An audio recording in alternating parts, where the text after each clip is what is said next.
About 5 years ago, I noticed that there were three major things that were happening in our lifetime that haven't happened before. And I learned through the surprises that many of the times that I was surprised is because things didn't happen in my lifetime. This is Ray Dalio, the founder of Bridgewater Associates and one of the most influential people in the world of finance. Dalio is a hugely successful investor, philanthropist, and business leader who is often credited with anticipating and even predicting the events of the current global economy. His theories have been adopted by governments, corporations, and investors worldwide. His insights have also been featured in leading publications such as the Wall Street Journal and the New York Times. As the world continues to shift rapidly in the wake of the 2008 financial crisis, Dalio's thoughts on the new global order are increasingly relevant.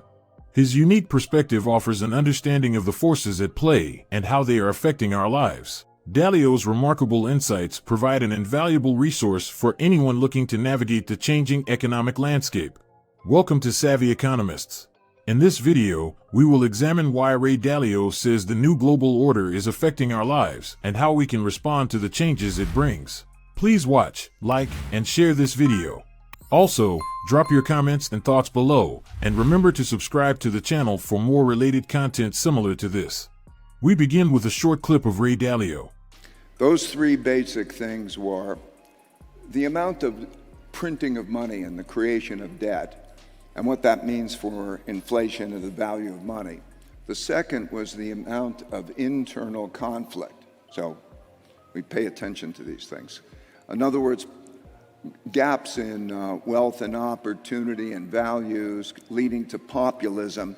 Populism are populace of people who will fight and win at all costs, and that causes a threat to democracy and a threat to solving some of these problems.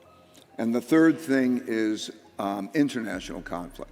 In other words, the rise and challenging of great powers. And so I studied the history of those over the last 500 years, and I watched those patterns. Basics, right? You can't spend more money than you earn without creating debt. So when the government does that, it has to create debt. It sells that to investors. So there's a supply-demand. If you don't pay a high enough interest rate, they don't want to hold it. And as a result, debt is buying power. When you put debt and money into the system, you hype it up.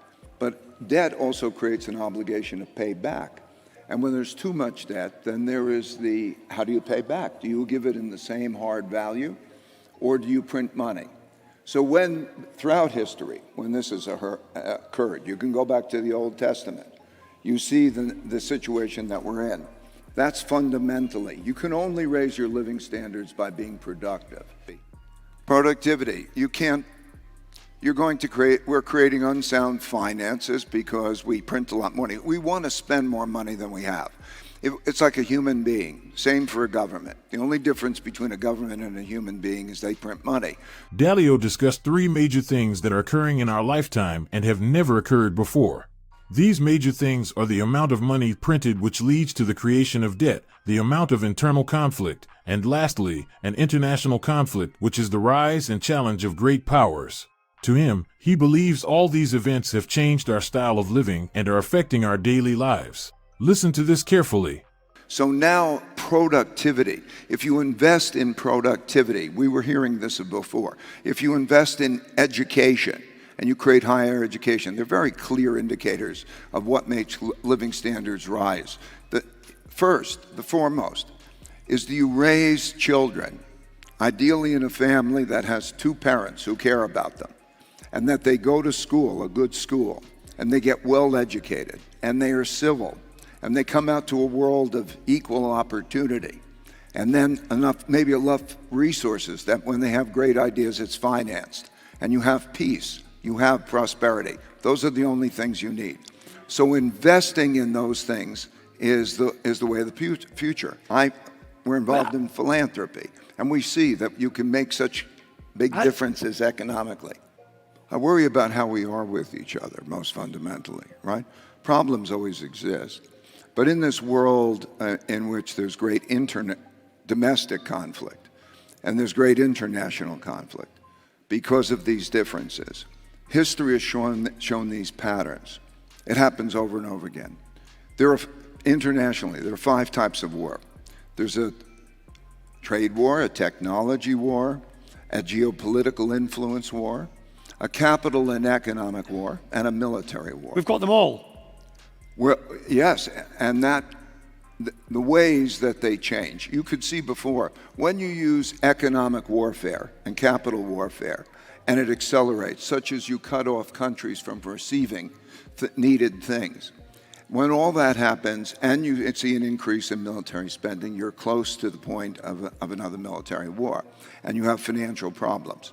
So as I watch that, yeah, it comes down to how people are with each other and dealing with that. We have a situation in which who is chosen as leaders in democracy is a function of these groups of people who say, you must fight for me. So you get populists of both sides. So, and almost leaders cannot lead. They cannot do the strong changes. The world is changing. We are living in a new global order, one that is interconnected and interdependent. This new order is affecting our lives in many ways, from how we communicate to how we do business, from how we travel to how we interact with each other. We have shifted from a world of borders and boundaries to one of fluidity, integration, and collaboration. This new order brings with it a range of opportunities and challenges, from new markets to new technologies, from new threats to new opportunities. Our lives are being transformed by this new global order, and it is up to us to take advantage of the opportunities and find solutions to the challenges. From how we consume goods and services to how we communicate with one another, it is clear that the way we live our lives is changing. We are now part of an interconnected world where cultures and societies are more open to one another than ever before.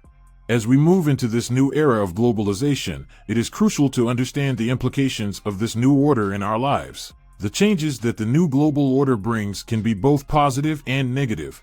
On the positive side, we now have greater access to information and opportunities than ever before.